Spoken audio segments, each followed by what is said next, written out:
ଜଗନ୍ନାଥ ଆପଣମାନଙ୍କୁ ପ୍ରଜ୍ୟୋତିଷପାଲକୁ ସ୍ୱାଗତ। ଜାନୁଆରୀ 9 ତାରିଖ ପୌଷ ମାସର ଶୁକ୍ଳ ପକ୍ଷର ଦଶମୀ ତିଥିରେ ଏହି ବର୍ଷ ଏକା ସାଙ୍ଗେ ସୁଦଶା ବ୍ରତ ସହ ଶାମ୍ବ ଦଶମୀ ବା ସୂର୍ଯ୍ୟ ପୂଜା ପଡ଼ୁଛି। ଏକାଥରକେ ଦୁଇଟି ପୂଜା, ତେଣୁକରି ବହୁତ ଲୋକମାନେ କନଫ୍ୟୁଜ୍ ଥିବେ କେମିତି ପୂଜା କରିବେ, କେମିତି ସୁଦଶା ବ୍ରତ ସହ କେମିତି ଶାମ୍ବ ଦଶମୀ ବା ସୂର୍ଯ୍ୟ ପୂଜା କରିବେ। ସେଥିପାଇଁ ଏହି ଭିଡ଼ିଓଟି ନେଇକରି ଆସିଛି। ଭିଡ଼ିଓଟି ଲମ୍ବା ହେଇପାରେ, କିନ୍ତୁ ଆପଣ ପୁରା ସମ୍ପୂର୍ଣ୍ଣ ଭାବେ ଜାଣିପାରିବେ ଯେ ସୁଦଶା ବ୍ରତ ସହିତ ସୂର୍ଯ୍ୟ ପୂଜା କେମିତି କରିବେ।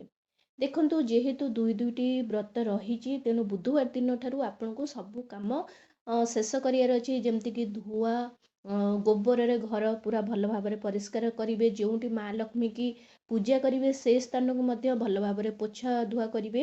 ଗୋବର ପାଣିରେ ଟିକେ ଲିପିବେ। ସୂର୍ଯ୍ୟ ପୂଜା ଯେଉଁଠି କରିବେ ବି ମଧ୍ୟ ସେଠି ଟିକେ ଘର ଦ୍ୱାରା ଭଲ ଭାବରେ ପୋଛା ଧୁଆ କରିବେ। ତା ବ୍ୟତୀତ ଆପଣ ସୁଦଶା ବ୍ରତର ଯେତିକି ପୂଜା ସାମଗ୍ରୀ ରହୁଛି ତା ପୂର୍ବ ଦିନରୁ ମାନେ ବୁଧବାର ରାତିରୁ ଆପଣ ପୁରା ସଜାଡ଼ି କରି ଯେଉଁଠି ପୂଜା କରିବେ ସେଇଠି ସବୁ ସଜାଡ଼ି କରି ରଖିଦେବେ। ଆଉ ସୂର୍ଯ୍ୟ ପୂଜା ପାଇଁ ଯଦି ଆପଣ ପିଠା ପଣା କିଛି ବି ପ୍ରସ୍ତୁତ କରୁଛନ୍ତି, ତାଙ୍କର ଯେତିକି ଅଲଗା ପୂଜା ସାମଗ୍ରୀ ତାକୁ ମଧ୍ୟ ଅଲଗା ରଖିବେ। ମିଶେଇ କରି ରଖିବେନି, ଅଲଗା ଅଲଗା ଜାଗାରେ ଦୁଇଟି ଯାକ ରଖିବେ। କିନ୍ତୁ ଆପଣ ଦେଖନ୍ତୁ, ବୁଧବାର ରାତିରୁ ଆପଣ ଚିତା ପକାଇ ପାରିବେ। ଯେମିତି ଘର ଦୁଆର ମୁହଁର ହଉ, ଘର ହଉ, ତ ଆପଣଙ୍କ ଘରର ସବୁ ରୁମ୍ରେ, ରୋଷେଇ ଘର, ଏସବୁ ସ୍ଥାନରେ ଆପଣ କ'ଣ କରିବେ, ଚିତା ପକାଇ ପାରିବେ। କିନ୍ତୁ ମା ଲକ୍ଷ୍ମୀଙ୍କର ସୁଦଶା ବ୍ରତ ସହିତ ଆପଣ ସୂର୍ଯ୍ୟ ପୂଜା ଯେଉଁ କରନ୍ତି ତାଙ୍କର ସଜ ଚିତା ପଡ଼େ। କିଛି ଚାଉଳ ଆପଣ ରଖିଦେଇଥିବେ, ଯେମିତି ତା ପରଦିନ ଆପଣ ବାଟି କରି ଚିତା ପକାଇ ପାରିବେ। ଦେଖନ୍ତୁ, ଏବେ ରହିଲା ଗୁରୁବାର କଥା। ଗୁରୁବାର ଯେହେତୁ ଦୁଇଟି ପୂଜା ଅଛି, ଟିକେ ଜଲ୍ଦି କରି ଉଠିଯିବେ, କାରଣ ସୁଦଶା ବ୍ରତ ପୂଜା ବି ମାନେ ସୂର୍ଯ୍ୟୋଦୟ ପୂର୍ବରୁ ହୋଇଥାଏ, ମାନେ ରାତି ଥିବ ପୂଜା ହେଇଥାଏ। ପ୍ରଥମେ ଜଲ୍ଦି ଉଠିଯିବେ। ଜଲ୍ଦି ଉଠି ନିଜର ନିତ୍ୟକର୍ମ ସାରିଦେବେ। ତାପରେ ମୁଣ୍ଡ ଧୋଇ ଗାଧେଇବେ। ଶୁକ୍ଳ ବସ୍ତ୍ର, ଧଳା ରଙ୍ଗର ମାନେ କିଛି ଲୁଗା ଆପଣ ପିନ୍ଧିବେ। ସିନ୍ଦୁର ଅଳତା ସବୁ ଲଗେଇ ସାରିଲା ପରେ ପ୍ରଥମେ ଚିତା ପାଇଁ ଚାଉଳ ବାଟି ଦିଅନ୍ତୁ। ତାପରେ ମା ଲକ୍ଷ୍ମୀଙ୍କର ଯେଉଁଠି ସ୍ଥାପନ କରିବେ ସେଇ ଜାଗାରେ 10 ପାଖୁଡ଼ା ପଦ୍ମ ଫୁଲର ଚିତା ପକାଇବେ। କାରଣ ସୁଦଶା ବ୍ରତରେ 10ର ମହତ୍ତ୍ୱ ବହୁତ ଅଧିକା। ତେଣୁ ଆପଣ ଯଦି ମାଣବସା ବହି, ଗୁରୁବାର ବହି ବା ଆପଣ ସୁଦଶା ବ୍ରତ ବହି ମଧ୍ୟ ପଢ଼ିବେ, ସେଥିରେ ଲେଖା ହେଇଛି 10 ପାଖୁଡ଼ା ପଦ୍ମ ଫୁଲରେ ମାଙ୍କୁ ସେଦିନ ବିରାଜମାନ କରାଯାଏ। ତାପରେ ସୂର୍ଯ୍ୟ ପୂଜା ଯେଉଁ ସ୍ଥାନରେ କରିବେ ସେଇ ସ୍ଥାନରେ ଆପଣ ମଣ୍ଡଳ କାଟିବେ। ତାଙ୍କର ଯେଉଁ ମଣ୍ଡଳ ରହିଛି ମଣ୍ଡଳର ଚିତା ପକାଇବେ। ସେଇଦିନ ମଧ୍ୟ ସେଇ ସ୍ଥାନକୁ ଆଉଥରେ ଟିକେ ଗୋବର ପାଣିରେ ପୋଛି ପାରିବେ।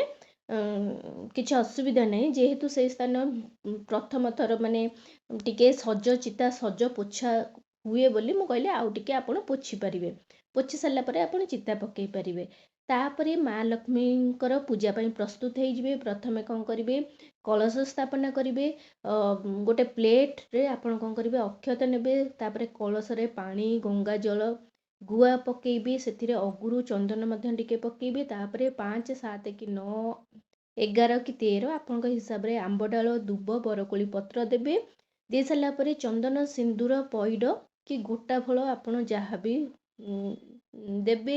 ତାପରେ ସାଲୁକନା ହଉ, ରକ୍ଷାସୂତ୍ର ହଉ ମଧ୍ୟ ଅର୍ପଣ କରିବେ। ଫୁଲ ମଧ୍ୟ ଅର୍ପଣ କରିବେ। ଚନ୍ଦନ, ସିନ୍ଦୁର, କଳସରେ ପଇଡ଼ କି ନଡ଼ିଆ କି ଆପଣ ଯାହା ବି ଗୋଟା ଫଳ ୟୁଜ୍ କରୁଥିବେ ସେଇଥିରେ ଚନ୍ଦନ ସିନ୍ଦୁର ଦେବେ। ତା ବ୍ୟତୀତ ଆପଣ ସବୁ ଆମ୍ବ ପତ୍ରରେ ମଧ୍ୟ ଚନ୍ଦନ ସିନ୍ଦୁର ଦେବେ। ତାପରେ ଦୀପ ଅର୍ପଣ କରିବେ। ତାପରେ କ'ଣ କରିବେ, ମାଙ୍କ ପାଇଁ ଯେଉଁ ଆପଣ 10 ପାଖୁଡ଼ା ପଦ୍ମ ଫୁଲ କରିଥିବେ ସେଇ ମାଙ୍କର ସେଇ ପାଦ ପଦ୍ମରେ ଚନ୍ଦନ ସିନ୍ଦୁର ଅର୍ପଣ କରିବେ। ତାପରେ ଖଟୁଳି, ଯଦି ଆପଣଙ୍କ ପାଖରେ ଅଛି ଖଟୁଳି କି ପିଢ଼ା, ଯାହା ବି ଆପଣଙ୍କ ପାଖରେ ଅଛି, ପିଢ଼ାରେ ଆପଣ କଣ୍ଟା ବଡ଼ା ହେଇନଥିବ ସେଇ ପିଢ଼ା ଆପଣ ସ୍ଥାପନ କରିବେ। ତାପରେ ଟିକେ ଗଙ୍ଗା ଜଳ ପଞ୍ଚାମୃତ ଛିଞ୍ଚି ଦେବେ। ନାଲି କପଡ଼ା ବିଛେଇ ଦେବେ। ତାପରେ ମାଙ୍କୁ କ'ଣ କରିବେ, ଆପଣଙ୍କ ପାଖରେ ଯଦି ଭଗବାନ ବିଷ୍ଣୁ ମଧ୍ୟ ଅଛନ୍ତି, ମା ଲକ୍ଷ୍ମୀଙ୍କ ସହିତ ଭଗବାନ ବିଷ୍ଣୁଙ୍କୁ ପ୍ରଥମେ ହଳଦୀ ଗୁଣ୍ଡରେ ଲେପ ଦେଇଦେବେ। ଯଦି ଆପଣଙ୍କ ପାଖରେ ଅଁଳା ଗୁଣ୍ଡ ଅଛି ମଧ୍ୟ ଅଁଳା ଗୁଣ୍ଡର ଲେପ ଦେବେ। ତାପରେ ପଞ୍ଚାମୃତରେ ସ୍ନାନ କରାଇବେ। ତାପରେ ଶୁଦ୍ଧ ଜଳ ମାନେ ଜଳ ସହିତ ଗଙ୍ଗା ଜଳ କିଛି ମିଶିଥିବ, ଚନ୍ଦନ, ଅଗୁରୁ, ଫୁଲ, ଭଗବାନଙ୍କର ଯେଉଁ ସେଣ୍ଟ, କର୍ପୂର ଏସବୁ ପକାଇ ଶୁଦ୍ଧ ଜଳ ପ୍ରସ୍ତୁତ କରିଥିବେ ସେଇ ଶୁଦ୍ଧ ଜଳରେ ସ୍ନାନ କରାଇଦେବେ। ତାପରେ ମାଙ୍କୁ ବସ୍ତ୍ର ଅର୍ପଣ କରିବେ। ତାଙ୍କର ଯଦି ଓଢ଼ଣୀ ଆଣିଛନ୍ତି ଓଢ଼ଣୀ ଅର୍ପଣ କରିବେ। ଚନ୍ଦନ ସିନ୍ଦୁର ଅର୍ପଣ କରିବେ।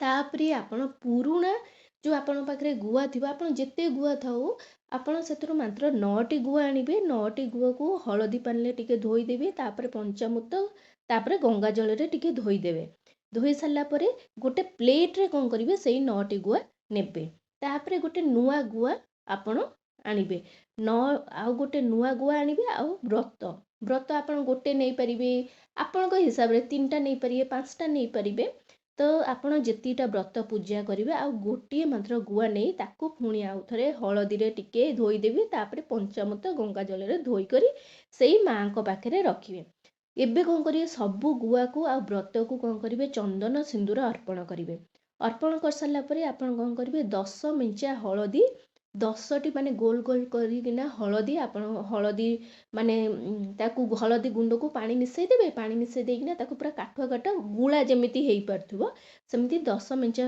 माँ को पाखे रखी परिवे नहले से जो 10टी गुआ थिबो आपण 10टी गुआ रे आपण कोन करिवे गोटे गोटे गुळा करी आपण सेठी गुआ रे सेई हलदी लगेई परिवे तापरे कोन करिवे आपण कोन करिवे 10 तापरे जो व्रत अच्छी व्रत को कौन करिवे आपण 10टी गंठी देबे माँ को नाम रे 10टी गंठी दे सेठी रखिबे से जो गंठी देबे तो से समय रे आपण कौन करिवे प्रत्येक गंठी रे आपण गोटिए दुब गोटिए बरकोली पत्र देई परिबे नहले आपण कौन करिवे गोटिए गंठी रे 10टी दुब 10टी बरकोली पत्र मिसई आपण कौन करिवे गोटिए गंठी देबे तापरे आपण 9टी गंठी माँ को नाम रे सब पकेइबे तापरे आपण कौन करिवे सेठी माँ को पाखरे गुआ व्रत सब रखिले तापरे माँ को 10 प्रकार फूल आउ थरे 10टी दुब 10टी बरकोली पत्र 10टी अक्षत अँला डाल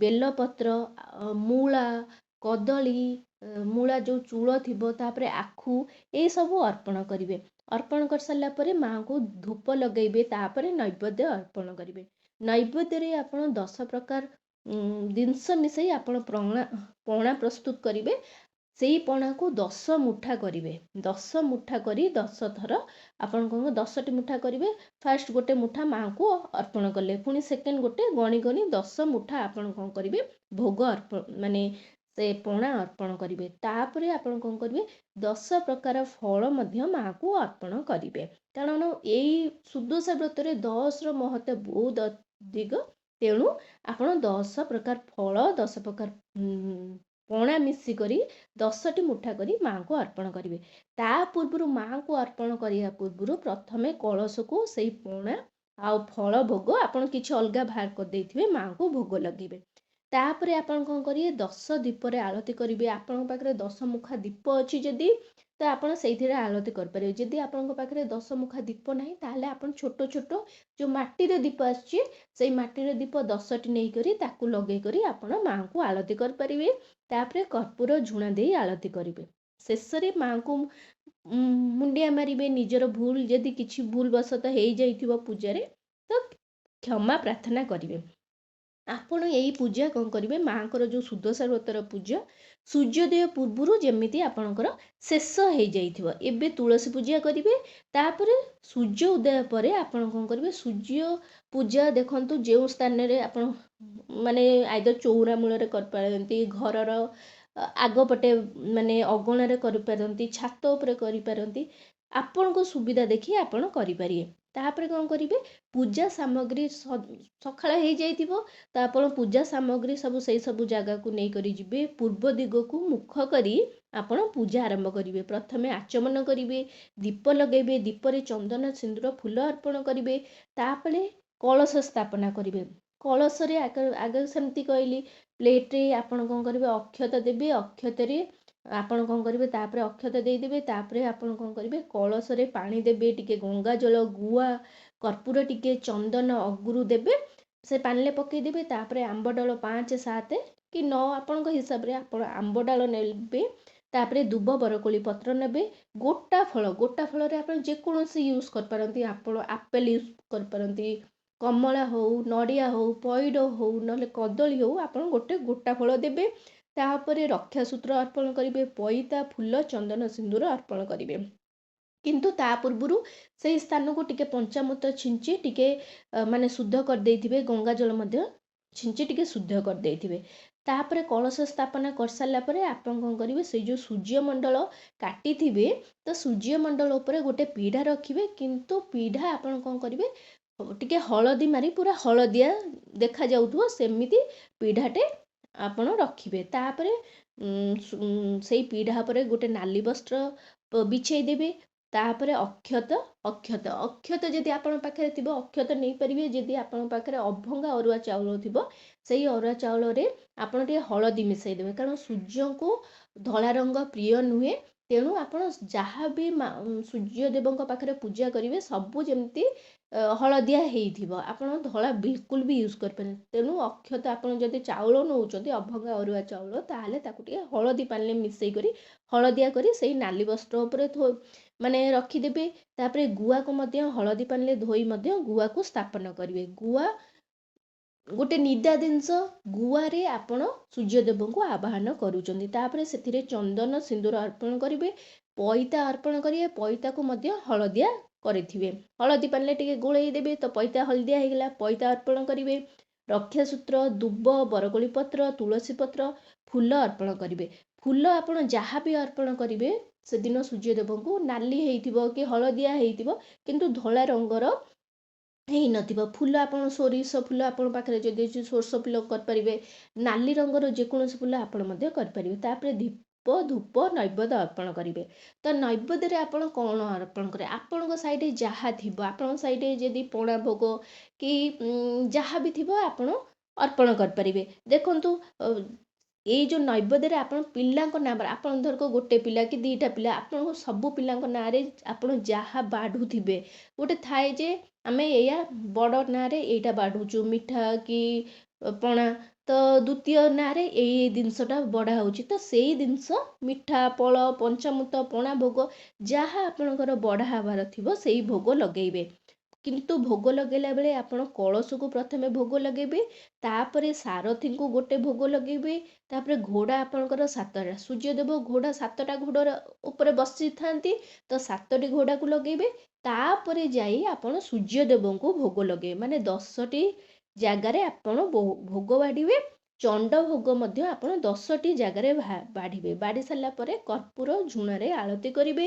ତାପରେ ସୂର୍ଯ୍ୟଦେବଙ୍କୁ ଅର୍ଘ୍ୟ ଦେବେ। ସୂର୍ଯ୍ୟଦେବଙ୍କୁ ଆପଣ ଜଳ, କଞ୍ଚା କ୍ଷୀର, ସେଇଥିରେ ଆପଣ ତୁଳସୀ ପତ୍ର ଫୁଲ ପକେଇ ଆପଣ ଅର୍ଘ୍ୟ ଦେବେ। ଏଇ ଅର୍ଘ୍ୟ ଆପଣ କ'ଣ କରିବେ, କୌଣସି ଗଛ ମୂଳେ ଦେଇପାରନ୍ତି, ତୁଳସୀ ଗଛ ମୂଳେ ଦେଇପାରନ୍ତି, କି ଗୋଟେ ଜାଗା ରଖିବେ, ଗୋଟେ କଂସା କି ପିତ୍ତଳ ଜାଗା ରଖିବେ, ରଖିକରି ଆପଣ ମଧ୍ୟ ଅର୍ଘ୍ୟ ଦେଇପାରିବେ। ଏତିକି ମନେ ରଖିବେ ଯେ ସେଇ ପାଣି ଯେମିତିକି ଆପଣଙ୍କର ଗୋଡ଼ ଉପରେ ନ ପଡ଼ିବ, କାରଣ ଆପଣ ଭଗବାନଙ୍କୁ ଅର୍ଘ୍ୟ ଦେଉଛନ୍ତି, ସେଇ ପାଣି ଆପଣଙ୍କ ଗୋଡ଼ ଉପରେ ପଡ଼ିବା ଉଚିତ ନୁହେଁ।